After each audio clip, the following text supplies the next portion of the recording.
Isa pong napakalaking balita ang yumanig sa crypto community dahil si Pi Network ay nagkaroon po ng internal SWIFT integration sa pamamagitan ng OKX. Ibig pong sabihin, nagkaroon po ng cross-border banking system sa loob ng Pi ecosystem. Kasabay po nito, tumaas ng 10.7% ang presyo ni Pi sa loob lamang ng 24 oras or nitong last 24 hours. Kaya sinyalis po ito na mabilis ang adoption kahit nasa pre-mainnet pa siya.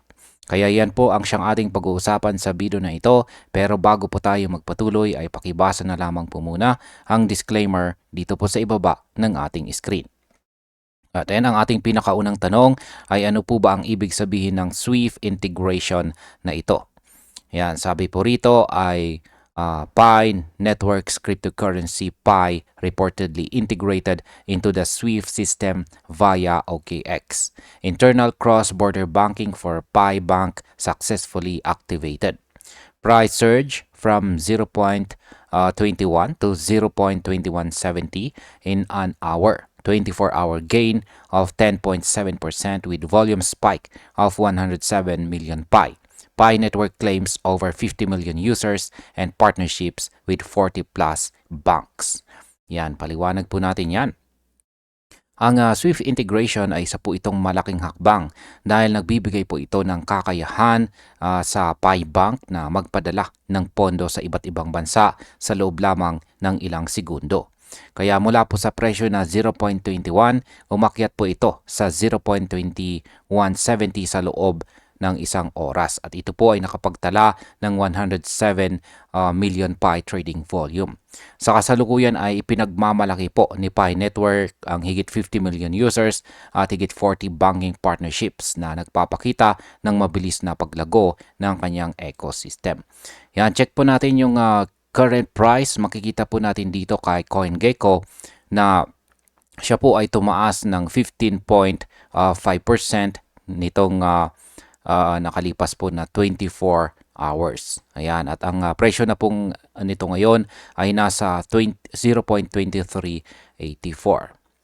Ayan, yung pinakamataas po na naabot niya ay noong October 27. Kanina po, umabot po siya. Yung kanyang week ay umabot po sa 0.2519. Kaya ayan. Pero ngayon ay mukhang nauntog po siya rito. Malapit sa 0.24. Ayan, kaya medyo bumabagsak po siya. Pero mataas pa rin po yung kanyang inakyat dahil mula po rito sa mga 0.20 or 21 ay umakyat po siya rito dito sa 0.2384 sa ngayon. Ayan. Ngayon ay sa market impact po ay ang ganitong integration ay karaniwang nagdudulot ng matinding hype at speculation. Kaya posible pong magpatuloy ang short-term bullish momentum ni Pi lalo na habang hinihintay pa ang mainnet launch. Sunod na tanong ay paano naman po ginanap ang integration ng Pi sa SWIFT? Ayan. At ang sabi po rito tungkol dyan ay the cryptocurrency of Pi Network Pi has been listed in the SWIFT system, which allows the cross-border banking features within the company itself. Trading with an X, a post by Rafael NTA, yan, OKX, which has already passed the Know Your Business or KYB check by Pi Network, confirmed that Pi SWIFT integration cross-border bank activated. Yan po, paliwanag natin. Ayon daw po sa ulat, si OKX, yan, na partner ng partner exchange po ng Pi Network, itong si OKX, ay matagumpay na nakapasa po sa Know Your Business Verification or KYB. Dahil dito na-activate po ang internal cross-border banking system gamit ang SWIFT infrastructure. Ang ibig pong sabihin si Pi Network ay nagagamit na ang parehong sistema na ginagamit ng mga bangko sa buong mundo para sa international transfers. Kaya sa market impact, kapag tuluyan pong lumawak ang feature na ito, maaaring tumaas ang tiwala ng mga institution at magbukas ng pinto para sa malaking kapital na pumasok sa Pi ecosystem. Ngayon ay ano naman ang naging reaction ng market matapos po ang announcement? Sabi po rito, this announcement was accompanied by a sharp rise in Pi price. The 24-hour upsurge was 10.7% with a peak in the trading volume of more than 107 million Pi tokens. Technical reports such as moving averages and Bollinger Bands indicated good bullish movement caused by the news.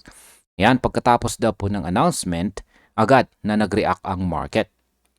Umangat po si Pi ng 10.7% sa loob ng 24 oras at siya po ay sumipa po ang kanyang trading volume sa higit 107 million Pi tokens. Sa technical side, malinaw po na bullish ang indication base sa moving averages at saka Bollinger Bands. Ibig pong sabihin, marami pong traders ang nagparamdam ng kumpiyansa na si Pi ay nasa tamang direksyon. Sa market impact, ang ganito pong bullish reaction ay nagpapakita na kahit nasa pre-mainnet pa si Pi, malakas ang buying pressure. Kapag nasundan po ito ng mga karagdagang balita, posibleng magtuloy-tuloy ang pagtaas ng presyo. Ngayon ay sino naman po ang nasa likod ng project na ito? Sabi rito ay introduced in 2019 by Stanford PhD students Dr. Nicolas Kokales and Dr. Qingjiao Fan. Pi Network is based on mobile-friendly crypto mining and user acquisition. The project boasts of more than 50 million users by October 2025. The total supply of Pi is approximately at 100 billion with a limited supply during pre-mainnet.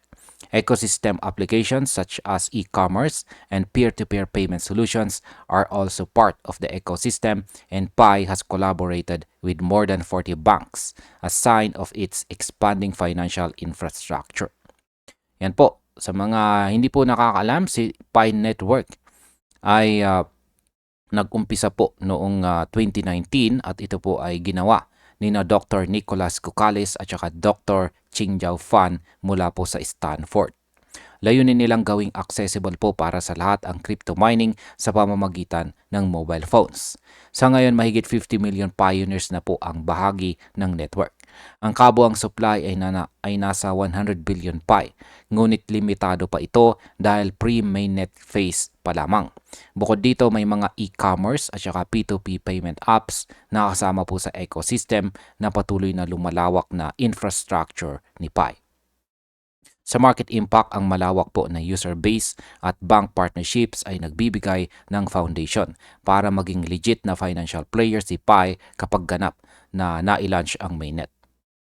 Sunod na tanong ay ano naman po ang papel ng SWIFT sa global system ng payment or payment global system. Sabi po rito ay with over 11,000 institutions spread across 200 plus countries, SWIFT offers secure cross-border payments. The addition of Pi to SWIFT may enable international transfers with low cost and instant, which could make Pi a potential rival to the established crypto payment networks such as XRP or Stellar. Ayan po, ang SWIFT ay ginagamit ng higit 11,000 financial institutions sa mahigit 200 bansa or 200 countries para sa ligtas na cross-border payments. Ngayon, dahil bahagi na po nito si Pi, posible nang magpadala ng pera sa ibang bansa gamit ang Pi system sa mas mababang fee at halos instant ang transaction. Dahil dito, nagiging posibleng karibal si Pi ng mga matatag na crypto networks tulad ng XRP at Stellar sa larangan ng international payments. Pagdating po sa market impact, kapag napatunayan po ng Pi na kaya niyang makipagsabayan sa mga higante gaya ng XRP, posibleng umangat po ang perception ng mga investors at tumaas ang long-term value ni Pi. Ngayon ay nasa ang yugto na ang SWIFT integration ni Pi ngayon. Yan, sabi po rito ay this announcement suggests that the internal activation is a pilot stage with a full public implementation being used on the mainnet launch and regulatory authorizations. Ayan, ayon po sa ulat, ang kasalukuyang SWIFT integration ay nasa pilot stage pa lamang. Ibig sabihin, ginagamit muna ito sa loob ng Pi ecosystem habang hinihintay ang full mainnet launch at saka regulatory clearance. Kapag nakumpleto po ito, saka pa lang tuluyang bubuksan sa publiko ang buong international transfer function ng PI. Sa market impact, ang pilot activation po ay nagbubunga ng excitement sa community. Ngunit kailangan pa rin po ng regulatory approval bago tuluyang makapasok sa global banking network. Ito po ang magiging susi kung tuluyang sisipa ang presyo ni PI.